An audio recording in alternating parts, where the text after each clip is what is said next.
Dagaalo qadhaadh oo u dhexeeya ciidamada Eritrea iyo xoogagga Tigray ayaa ka socda waqooyiga galbeedka Tigray. Dagaalo ka socday dhowrkii maalin ee u dambeeyay ayaa weli ka socda nawaaxiga Shiraaro ee waqooyiga galbeedka Tigray.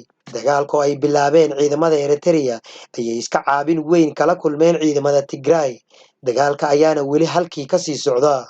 Dhinacyaduna midba mid kale ayuu ku eedeynayaa inuu bilaabay weerarka. Duqeymo cirka oo shalay ka dhacay magaalada Mai Tsebri ee Tigray ayaa waxaa ku dhintay ugu yaraan 17 qof oo dumar badan, waxaana ku dhaawacmay tobanaan kale sida ay sheegeen laba ka mid ah shaqaalaha gargaarka ee qaramada midoobay. Xogayaha guud ee qaramada midoobay Antonio Guterres ayaa sheegay inuu aad uga xumaaday wararka sheegaya in ka badan 50 qof oo rayid ah lagu dilay qaar kalena lagu dhaawacay weerar dhanka cirka oo ka dhacay waqooyiga Itoobiya 7 Janaayo. Duqeynta ayaa ka dhacday goob ay ku sugnaayeen dad barakacyaal ah oo ku taala magaalada Dhedebit ee gobolka Tigray. Qoraal ka soo baxay xogayaha guud ee qaramada midoobay ayaa lagu yidhi qoraantii toddobaadkii hore weerar kale oo dhanka cirka ah ayaa lagu garaacay xerada qaxootiga ee Mai oo sidoo kale ku taala Tigray, taasoo keentay dhimashada 3 qaxooti Eritreyaan ah oo ay ku jiraan 2 carruur ah. Ugu dambeyntii xogayaha guud ee qaramada midoobay ayaa ku celceliyay baaqiisa ku aadan in si degdeg ah loo joojiyo dagaalada, sidoo kalena la joojiyo duqeymaha dhanka cirka ah. Hadalkiisa ayuu sii raaciyay waa inay dhammaan dhinacyada ay u hoggaansamaan waajibaadka ka saaran sharciga caalamiga ah ee bini'aadanimada si loo fududeeyo gargaarka bini'aadanimo iyo in la hubiyo ilaalinta rayidka. Dadka axmaarada waa inay meel iska dhigaan fikradaha kala qaybinta iyo daciifiinta oo iska ilaaliyaan duulaan kale, ayuu yidhi Dr. Yilkal Kafayeli. Madaxweynaha deegaanka axmaarada Dr. Yilkal Kafeya ayaa ugu baaqay guud ahaan shacabka axmaarada inay iska ilaaliyaan fikradaha kala qaybin kara, meelna ay ugu soo wada jeestaan difaacidda iyo midnimada gobolkooda. Madaxweynaha deegaanka axmaarada Yilkal Kafayeli oo ka hadlayay hogaamiyaasha ka tirsanaa TPLF ee xabsiga laga sii daayay ayaa yidhi waa in aan la ilaawin in qowmiyadaha axmaarada ay tacadiyo isdaba joog ah ay u geysteen dadkaasi. Haddii aan kala qaybsanaano waxaa dhici karta in mar kale la ina soo weeraro. Haddaba waxaa maslaxad inoo ah haddaan nahay deegaanka axmaarada in aan xoogga saarno mabaadi'deenna oo aynu xoojinno midnimadeenna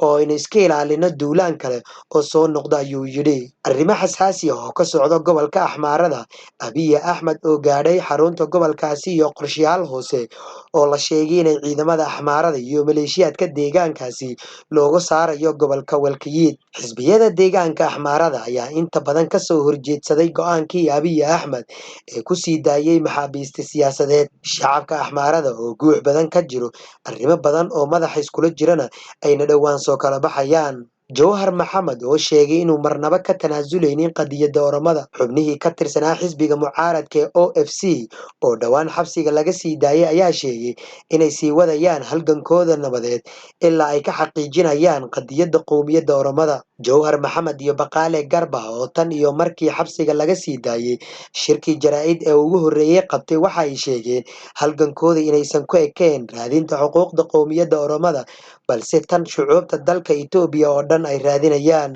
Xubnaha oo 18 bilood xabsi ku jiray oo caafis lagu sii daayay waxay dowladda dhexe ugu baaqeen inay baaritaan degdeg ah ku samayso dilka loo geystay fanaankii qowmiyadda Oromada Hachalu Hundessa. Waxay sidoo kale ku baaqeen dagaalka Tigray in la joojiyo xadgudubyada ka dhacay deegaanada Oromada, Benishangul Gumuz, Cafar iyo Axmaarada. Jawhar Maxamed iyo Baqaale Garba ayaa ah 2 siyaasi oo ka soo jeeda qowmiyadda Oromada oo si weyn uga muuqda siyaasadda dalkaasi Itoobiya. Hogaamiyaashan shacabka Oromada Jawhar Maxamed iyo Baqaale Garba oo shir jaraa'id qabtay ayaa kaga hadlay xaaladda uu dalka ku jiro, waxayna soo saareen qodobo dhowr ah. Waxay ku baaqeen in baadhis madax bannaan lagu sameeyo dilkii fanaankii caanka ahaa ee Hachalu Hundessa loona saaro guddi madax bannaan. Waxay beesha caalamka uga baaqeen inay garab istaagaan sidii xal nabad ah loogu dhammayn lahaa khilaafka Itoobiya. Waxay ku baaqeen in dagaalka waqooyiga Itoobiya halkaasi lagu joojiyo. Sidoo kale waxay dowladda federaalka Itoobiya ugu baaqeen in dhammaan la sii daayo maxaabiista siyaasadda u xidhan ee weli xabsiyada ku jira. Jawhar iyo Baqaale waxa ay sheegeen in mar walba ay difaacayaan xuquuqda shacabka Oromada. Dhinacyada ku dagaalamaya Itoobiya waxa ay ugu baaqeen dagaalka la joojiyo bilaa shuruud. Waxay qowmiyadda ugu baaqeen inay dhammaantood cambaareeyaan dagaalka oo aynan dhegeysanin hadallada nacaybka ah iyo ololaha dagaalada. Hay'adaha qaramada midoobay oo qaabilsan dhallaanka ee UNICEF ayaa warbixin ay soo saartay ku sheegtay inay carruur ku dhinteen duqeymo diyaaradeed oo dhowaan ka dhacay gobolka Tigray. Natiijadii ka dhalatay duqeyntii awgeed, hay'adaha gargaarka caalamiga ah waxay hakiyeen howlihii bani'aadanimo ay ka wadeen waqooyiga galbeedka gobolka Tigray. Sida ay ku warantay wakaaladda wararka ee Reuters oo soo xiganaysa xafiiska isku xirka arrimaha bini'aadanimada ee qaramada midoobay. Ra'iisul wasaaraha Itoobiya Abiy Ahmed ayaa sheegay in khadka telefoonka ay ku wada hadleen madaxweynaha dalka Mareykanka Joe Biden. Abiy Ahmed ayaa sheegay inay ka wada hadleen madaxweyne Biden xaaladaha haatan ka taagan Itoobiya iyo arrimaha gobolka iyo iskaashiga labada dal. Abiy waxa uu yidhi, waxaan isku afgaranay labadanadu muhiimadda weyn ay leedahay kor u qaadista iskaashiga. Booliska Kenya ayaa sheegay inay soo qabteen 90 qof oo loo malaynayo inay yihiin muwaadiniin Itoobiyaan ah oo dalka sharci darro ku joogay. Wakaaladda baarista dambiyada ee DCI-da ayaa sheegtay dadkaasi inay habeennimadii Axadda laga soo qabtay guri ku yaala deegaanka Kitengela ee ka baxsan magaalada Nairobi. Waxayna booliska sheegeen dhammaan dadka ay qabteen inay yihiin ragga ay da'dooda 25 sano jir ka yar tahay. DCI-da barteeda Twitter-ka waxay ku qortay inay rumaysan tahay dadkan in si sharci darraha dalka lagu soo geliyey.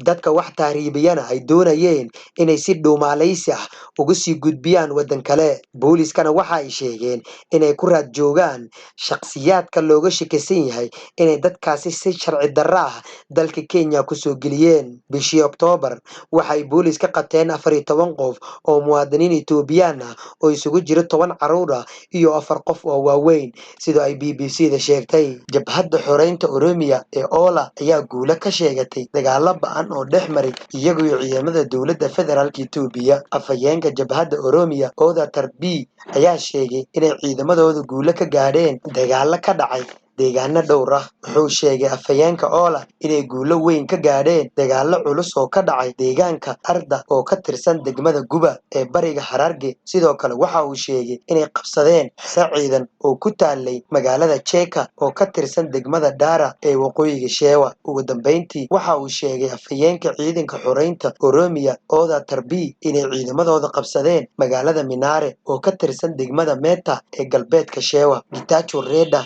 afhayeenka TPLF ayaa sheegay in ciidamada Eritrea ay weeraro cusub ku qaadeen fadhiisimo ay ciidamada Tigray ku lahaayeen Gemkovolo oo ku taalla waqooyi galbeed ee Tigray una dhow magaalada Shiraro. Getachew oo hadalkiisa sii wata ayaa yidhi weerarkii dhowaan dhacay waa mid sii kordhinaysa gardarrada uu taliska Eritrea ku haya qowmiyadda Tigray-ga, waxaana loo arkaa mid aanan ixtiraamaynin sharciga caalamiga ah. Weerarku wuxuu si cad u muujinayaa sida ay ugu go'an tahay taliska Asmara in uu sii wado burburinta dadaal kasta oo nabadeed oo ka socda gobolka, ayuu yidhi. Maxkamadda caalamiga ah ee dembiyada waa inay qaadaan tallaabooyin ay ku qasbi karto taliskani inuu ixtiraamo xeerarka asaasiga ah ee sharciga gudaha oo lagula xisaabtamo dembiyada uu galay. Getachew ayaa hadalkiisa ku soo gunaanaday